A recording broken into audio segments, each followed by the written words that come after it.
오늘은 안중근 의사가 이토 히로부미를 저격한 지 109주년이 되는 날입니다. 안중근 의사를 추모하며 또 일제 강점기에 당한 우리 국민의 끔찍한 피해 사실을 기억하고 어떤 어려움이 있더라도 우리 정부가 또 우리가 이에 대해서 합당한 해결을 추진해야 되겠다 하는 다짐으로 질의를 시작하고자 합니다. 장관님, 네. 우선 대법원이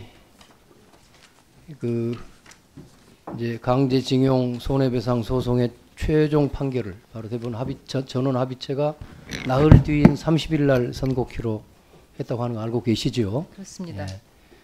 우선 그 판결은 사실은 이미 대법원이 2012년 5월 달에 한일 간의 청구권 협정에도 불구하고 강제징용 피해자들의 일본 전범 기업에 대한 손해배상 청구권은 소멸한 바 없고 대한민국의 외교적 보호권도 포기되지 않았다 하는 취지로 하급심 판결을 파기하고 다시 재판하라고 내려보는 바가 있습니다. 근데 그 판결이 하급심에서 다 이제 피해자들이 승소를 해서 다시 재상고돼서 대법원 판결이 최종적으로 내려지는 것입니다. 근데 이제 잘 아시다시피 이 사건에 관해서 박근혜 정부 당시 외교부 장관이 2016년 11월 29일자로 대법원에 의견서를 제출했습니다. 이 의견서는 절차적으로 내용적으로 다 문제가 있지요. 우선 절차적으로는 재판거래 실행수단으로 제출되었고 내용적으로는 일본국 외무성이나 전범 기업의 입장을 지나치게 옹호하면서 우리 국민의 피해를 부인하는 판결을 유도하고 있다는 점에서 매우 부당하고 사실은 치욕적이기까지 합니다. 문재인 정부가 표방하고 있는 피해자 중심의 접근 원칙에도 정면으로 어긋납니다.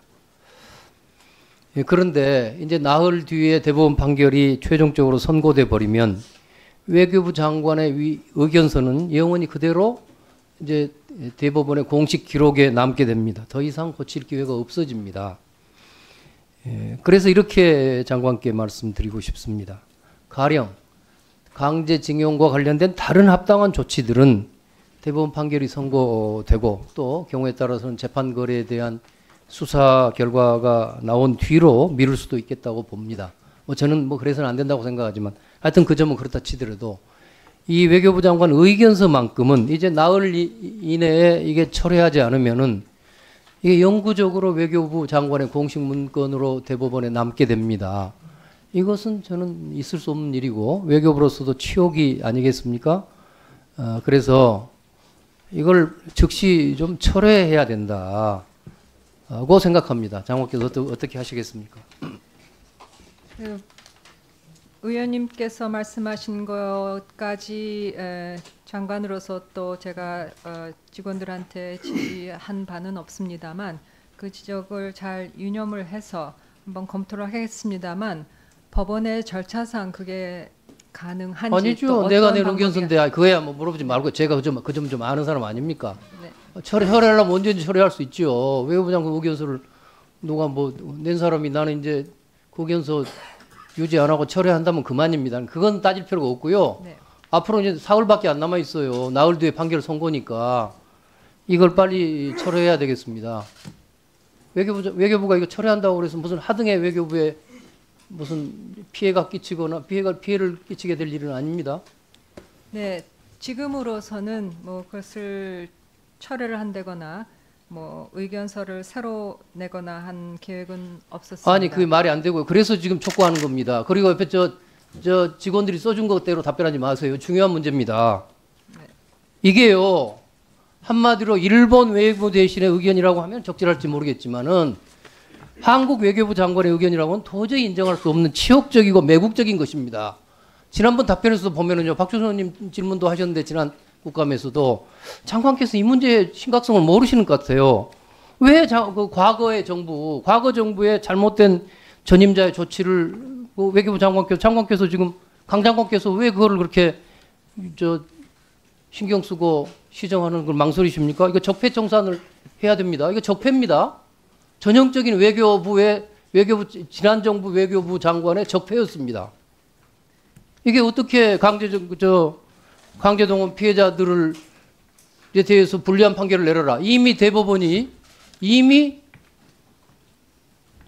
손해배상 청구권도 남아있고 대한민국 외교적 보호권도 포기되지 않았다는 취지로 판결한 바가 있는데 그 다음에 그것을 바꾸기 위해서 온갖 짓을 한 것이 드러나고 있습니다만은 외교부 장관이 그 당시에 지금 강 장관께서 하신 일을 취소하라는 게 아닙니다.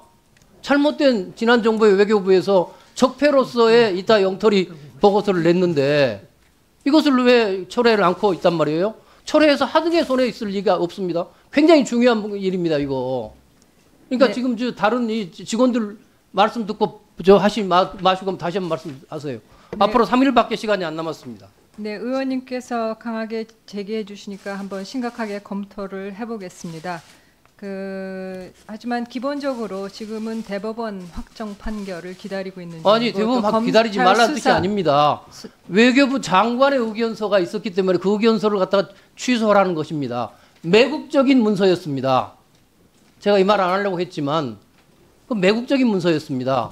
앞으로 그것이 우리나라 대한민국 역사에 외교부 장관의 의견서로서 남아있어서는 안 됩니다. 대법원의 공식적인 재판 기록에. 이 점을 지적하는 겁니다. 제가 그리고 이 질문 지난번 국감에서도 이야기 드렸고요. 사실은 어제도 제가 우리 보좌관한테 좀 외교부에 미리 보내서 답변을 준비하라고 했는데 굉장히 실망스럽습니다. 왜 전 정부의 적폐를 시정하는데 장관께서는 그렇게 망설이십니까? 전 정부의 적폐라고 하더라도 이 사안이 지금 대법원에 아니 대법원에다가 외교부 장관이 일방적으로 낸 의견서이기 때문에 스스로 철회하면 그만이라니까요. 네, 대법원의 요청에 따라서 낸 예? 의견서입니다. 대법원의 요청에 따라서 그 요청이라는 것은요.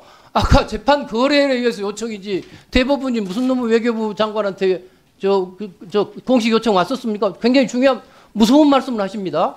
재판 거래에 의해서 대법원과 외교부 장관 사이에 부당하게 그런 요청이 오고 가고 있다는 것이 지금 수사 대상이 되어 있는 거 아닙니까? 네, 바로 그걸 인정하는 겁니까? 수사 대상이 되어 있는 사안이기 때문에 수사 대상 이거 있어요. 참 답답합니다. 참 답답합니다. 굉장히 중요한 말입니다. 오늘 여기 더 이상 논쟁하지 않겠습니다. 한번 이거 분명히 더 판단하시고요. 다른 분들하고도 좀 이 외교부 직원들하고 하지 마시고 국민들하고 소통하시고 다른 부처하고도 여러 가지 좀 더 활발한 이 소통과 검토가 필요한 겁니다. 제가 다시 이야기 드립니다. 이 외교부 문서가 대법원의 공식 문서로 앞으로 영원히 있어서는 안 됩니다. 그 외교부에도 치욕이고 그건 우리 국민들이 도저히 납득할 수 없는 일입니다. 네, 적극 심도 있게 검토를 하겠습니다. 예. 제가 다른 질문이 많은데 이걸로 더 다 시간이 가버렸습니다.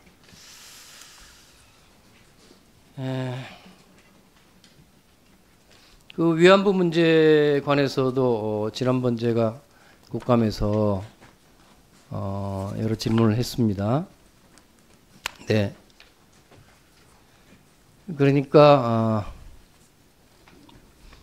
이제 헌법재판소의 2011년 8월 30일의 결정, 위안부 문제에 관한 한일 간 분쟁을 이제 청구권 협정 3조의 절차에 따라 해결하지 않고 있는 외교부 장관의 부작위는 위헌이다 하는 결정과 관련해서 제가 여러 질문했는데 외교부가 최근 제게 보낸 서면 답변에서 2015년 12월 28일에 한일 간의 위안부 합의는 법적 구속력이 없는 정치적 합의이며 이 합의로서 정부가 헌재 결정을 이행했다고 생각하지 않고 있다는 입장을 표명했습니다. 올바른 입장입니다. 그렇습니다. 예, 위안부 피해자들과 국민들께서도 흡족해 하시리라 생각합니다. 장관님과 외교부 관계자들께 경의를 표합니다.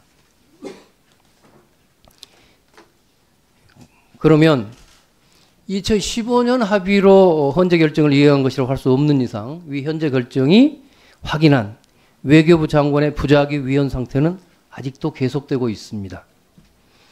장관께서는 지금이라도 양국 간의 분쟁에 대해서 외교상의 경로나 중재 절차를 통한 해결을 추진함으로써 헌재가 확인한 위헌 상태에서 벗어나야 할 것입니다.